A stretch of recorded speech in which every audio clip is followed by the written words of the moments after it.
सुंदरता वही पूजनीय है जिस सुंदरता का दर्शन करने के बाद आपके मन में भी अच्छे विचार आते हों, जिसकी सुंदरता देखकर उपासना पैदा हो, वंदनीय है, और जिसका रूप देखकर वासना पैदा हो जाए, वो सुंदरता दो कौड़ी की है। जिसके दर्शन से जीवन में उपासना पैदा हो, लगा हमने भगवती का दर्शन कर लिया, लगे हमने जगदम्बा का दर्शन कर लिया, किसी का दर्शन करने के बाद ऐसा भाव उठे कि हमने मां का दर्शन कर लिया, वही सुंदरता मूल्यवान है। बाकी जो सुंदरता आकर्षण पैदा करे, रति पैदा करे, काम को जन्म दे, वो सुंदरताएं बहुत मूल्यवान नहीं होती। जानकी जी ने देखा तो लगा कि सुंदरता जही सुंदर कर रही। ये किशोरी जी की सुंदरता किसी और को भी सुंदर बना सकती। आज पहली बार उनको लगा कि मैं बेकार में ही अपने आप को इतना सुंदर मान रही थी, क्योंकि कभी कभी आदमी होता नहीं, उसकी गलतफहमी रहती है, और कभी कभी गलतफहमियां दूर हो जाती है। ऊंट को लगता है ना कि सबसे ऊंचा मैं ही हूं, लेकिन जब पहाड़ के नीचे आता है तो ऊंट की गलतफहमी दूर हो जाती है। तब आप कहते हो आज आया ऊंट पहाड़ के।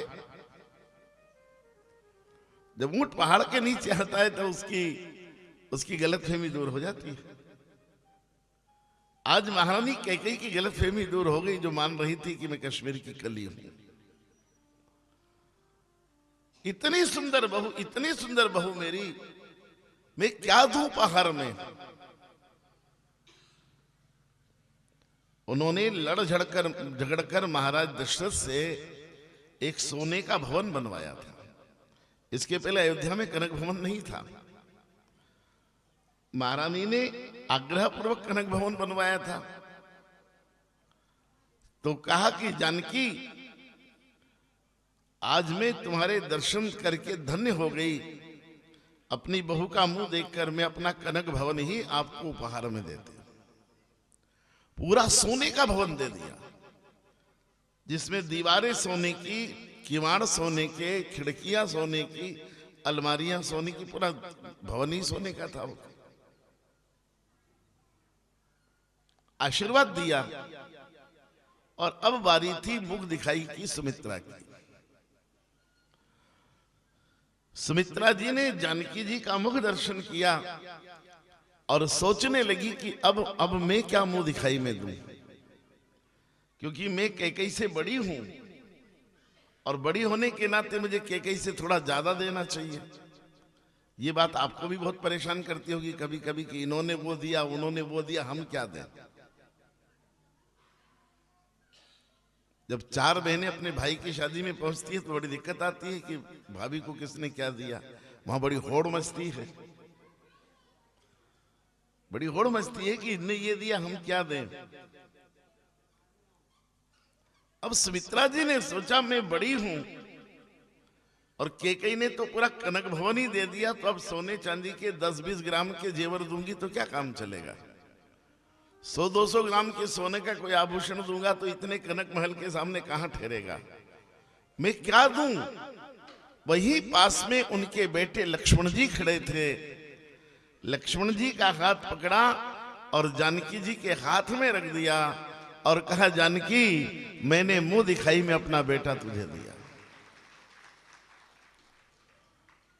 आज से ये लखन मेरा बेटा नहीं, आज से लखन तेरा बेटा। और लक्ष्मण को कह दिया, आज से एक बात ध्यान रखना। बोले क्या? बोले तात तुम्हारी मात बेदे ही, पिता राम सब भांत सने। लक्ष्मण, आज से मैं तेरी मां नहीं हूं, आज से तेरी मां सीता है। तात तुम्हारी मात बेदे ही, पिता राम सब भांति सने ही। आज से जानकी तेरी मां हुई और राम तेरे पिता। तात तुम्हारी मात बेदेगी, तात तुम्हारी मात बेदेगी, पिता राम सब भात सनेगी। पिता राम सब बात सनेगी। तात तुम्हारी मात वे देगी। तात तुम्हारी मात वे देगी।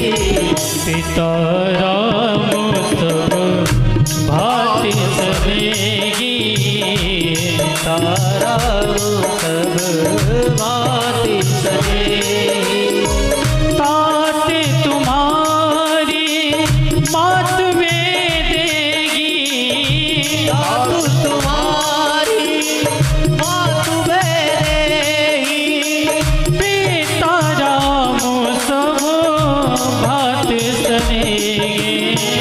पिता राम सब बात सनेगी। श्री राम जय राम जय जय रामा। श्री राम जय राम जय जय रामा। श्री राम जय राम जय जय रामा। श्री राम जय राम जय जय रामा। श्री राम जय राम जय जय रामा।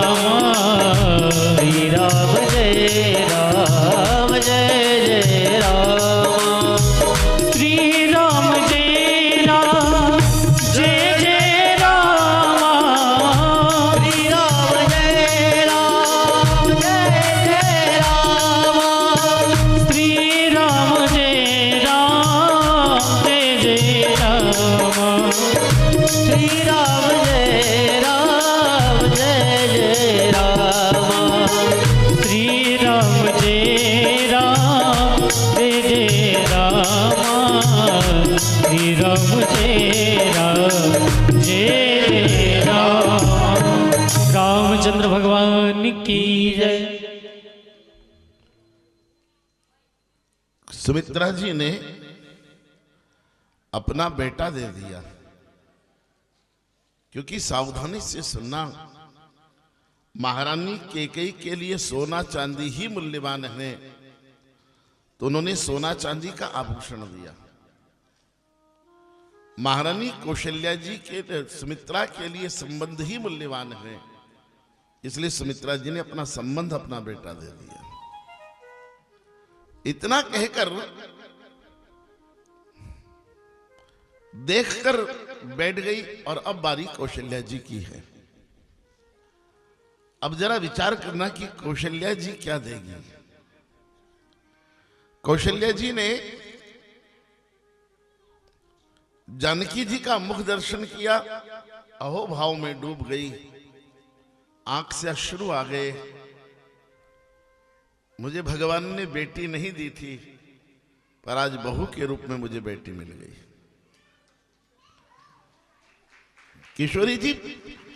किशोरी जी कौशल्या को पूरी बेटी ही लगी है, क्योंकि झांकी रही भावना जैसी, प्रभु मूरत न देखी। डूब गई ममता में, किशोरी जी को हृदय से लगाकर रोने लगी कि मुझे बेटी मिल गई। आज मैं उपहार में क्या दूं। महारानी कैकेयी ने पूरा कनक महल दे दिया, सुमित्रा जी ने अपने प्राण से प्यारा बेटा दे दिया। अब मैं सबसे बड़ी मां हूं, मैं क्या दूं। अब आप सजेस्ट करो महितपुर की माताओं मुझे कि क्या देना चाहिए। आप देती लेती रहती हैं, तो आपको मालूम क्या देना चाहिए और क्या दिया होगा। अद्भुत कहानी। कौशल्या जी ने कहा कि जानकी, आज एक बड़ी चीज तुझे दे रही, अयोध्या की संभाल कर रखना। बोले मां क्या। बोले कैकेयी ने अपना भवन दे दिया, सुमित्रा ने बेटा दे दिया, लेकिन मैं पट्टमहिषी हूं, मैं बड़ी रानी हूं, और अयोध्या में मुझसे बड़ी कोई स्त्री दूसरी नहीं आयु में, परिवार में। और इसलिए इस परिवार के सारे बड़े निर्णय जो महिलाओं को लेने चाहिए वो मैं लेती हूं, पर आज एक बड़ा निर्णय मैं ले रही हूं। बोले क्या? बोले आज बड़ा निर्णय ये ले रही हूं कि आज के बाद इस घर में निर्णय लेने का अधिकार मेरा नहीं तेरा रहेगा। आज के बाद अयोध्या के सारे निर्णय बेटी तू करेगी। अब अयोध्या के घर के कोई निर्णय मैं नहीं करूंगी। राम जी खड़े हो गए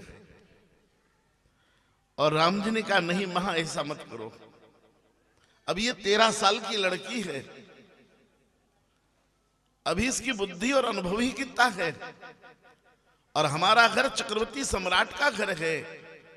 हमारे घर जो फैसले होते हैं उन पर स्वर्ग की भी नजर रहती है, हमारे घर के फैसलों पर पाताल की भी नजर रहती है, अयोध्या के फैसलों पर पूरी दुनिया की नजर रहती है। क्योंकि बड़े घरों के निर्णय साधारण नहीं होते हैं, बड़े घरों के निर्णय सारी दुनिया देखती है।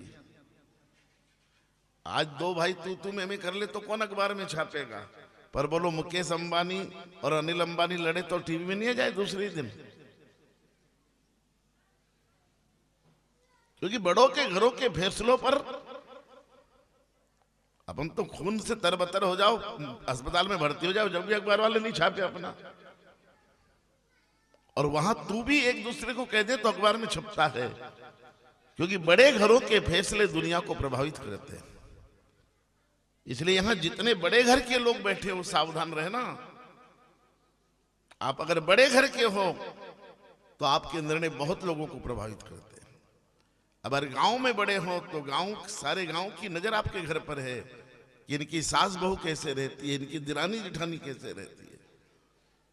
और अपन लड़ेंगे तो फिर पीठ पीछे दुनिया मजाक उड़ाती है, मजे लेती है, यार इतने बड़े हैं और घर में ठिकाने।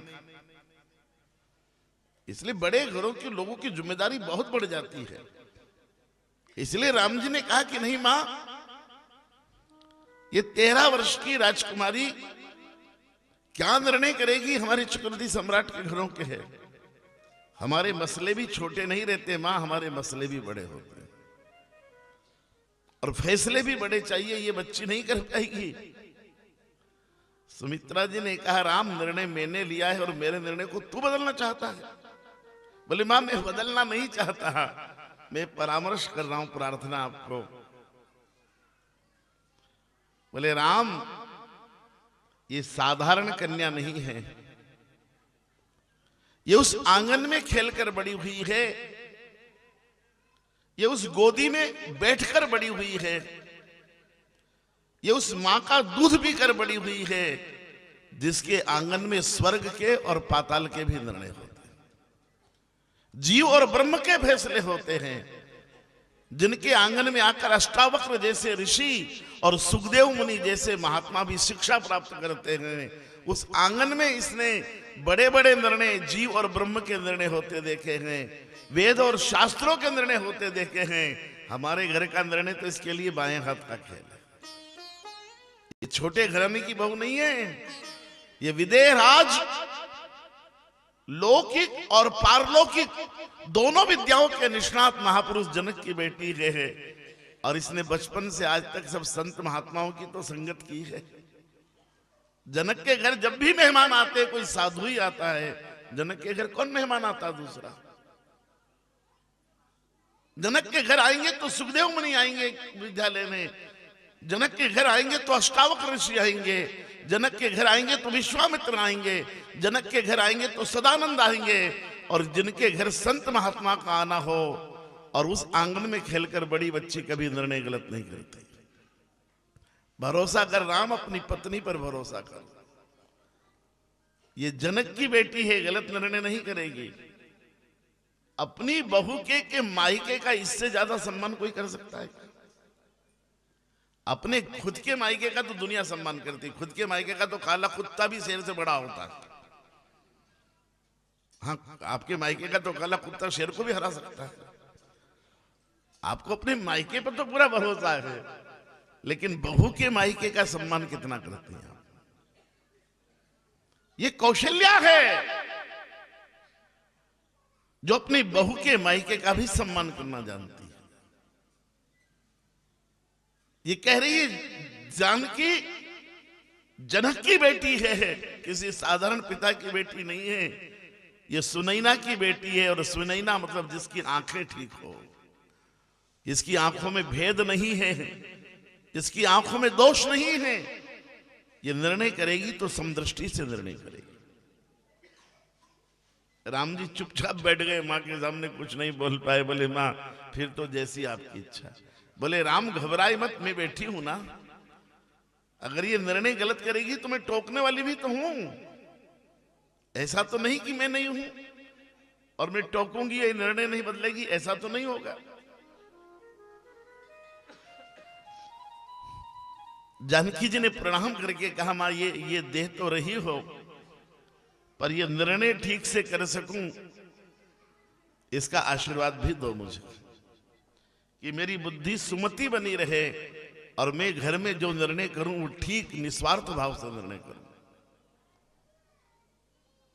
कौशल्या जी ने ये वचन, ये उपहार में दे दिया।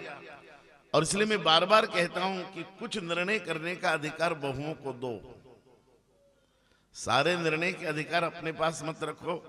2-3 निर्णय तो आप दे ही सकते हो कि आज की सब्जी काई की बनेगी, ये निर्णय सास क्यों करती है, बहू क्यों नहीं करती। पर बैठेंगी आंगन में और नियंत्रण रसोई पे होगा। अरे अपनी अपनी पसंद की 60 साल खाली सब्जी यार, अब 15-20 साल बहू की पसंद की खा लो। अब आपको खानी है 1.5 रोटी, बहू को खानी 8 रोटी, पर सब्जी बनेगी 1.5 रोटी वाली की पसंद से, और वो बेचारी फिर 7 रोटी कैसे खाएगी।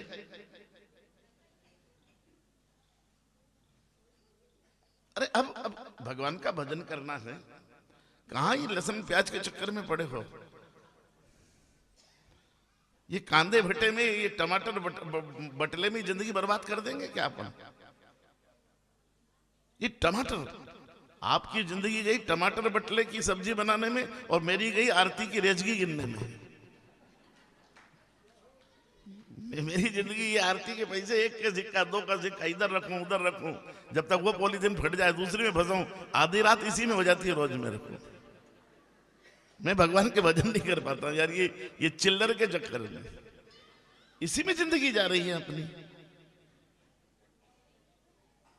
अरे जो 2 रोटी खाना मिल जाए प्रेम से खा के खत्म करो, कहां चक्कर है। नहीं तो अपनी अलमारी में एक अचार की बरनी अलग रख लो, खत्म बात। कहां ये रोज का लड़ाई झगड़ा कि आज ये सब्जी बनाओ वो सब्जी बनाओ, ये करो वो करो। एक रतलामी सेव की थैली रखो बाजू में, खत्म खत्म सारी समस्या का हल रतलाम की सेव में। फिर क्या झगड़ना, क्यों झगड़ना छोटी सी बात के लिए कि आज ये सब्जी ऐसे नहीं ऐसे बनी। पर दिक्कत ये है ना, कठिनाई ये है कि बुढ़ापे में जाकर आंखें भी कमजोर हो जाती है, कान भी कमजोर हो जाते हैं, हाथ पैर भी कमजोर हो जाते हैं, नाक भी कमजोर हो जाती है, पर ये जबान आखिरी में जाके बड़ी ताकतवर हो जाती है। बुढ़ापे में जाकर ये जबान बड़ी शक्तिशाली हो जाती है। ये भगवान ने थोड़ी कठिनाई पैदा कर दी, जबान को बूढ़ी नहीं करी भगवान ने। बुढ़ापे में किसकी जबान बोलो, ना बोलने में इसकी कमी आती है ना खाने में कमी आती है। पेट जरूर मना करता है कि अब मैं नहीं खाऊंगा, पर जबान कहती है नहीं थोड़ा तो चल ही जाएगा। ये कठिनाई है ना। इसलिए निर्णय आने वाली पीढ़ी को सौंपिएगा।